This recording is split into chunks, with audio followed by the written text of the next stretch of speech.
Hey John, let's try something different then. Once you're here on your computer, let me see if I could pull this down a little bit.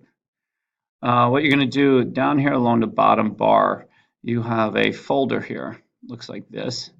So you're going to click on that folder. It's going to open up your files and your folders here on your computer. And what you'll notice here then, you have, it's called this PC. These are all the folders on your PC. So what you're going to do over here along the left-hand side, you're going to notice a folder, an area that says stu-prn. This is for your printers. You're going to click over here, and this will open up the spot that I sent you that link. I'm not sure why it's not opening on yours, but that's okay, nonetheless. So once you're here, you guys, you're going to notice all these little abbreviations. I guess ASHS, like it's the high schools. Um, and if you scroll down a little bit, you're going to notice SMS. These are the library printers, like SMS Library Color, SMS printers.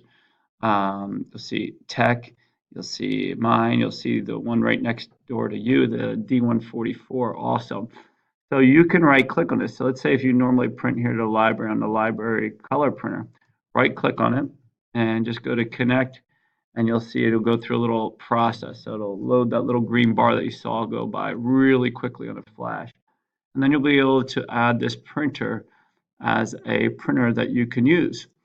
Same thing if you want to, let's say the other SMS printers or the A102. So you could right click on that and you could go to connect.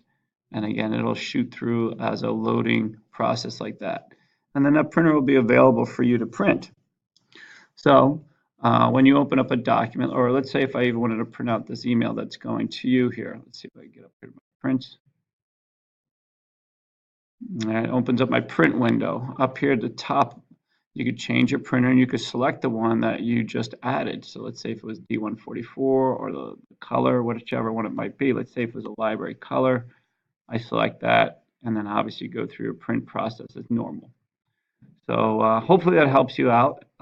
Please let me know if not, and I could swing by and give you a little hand. All righty, take care.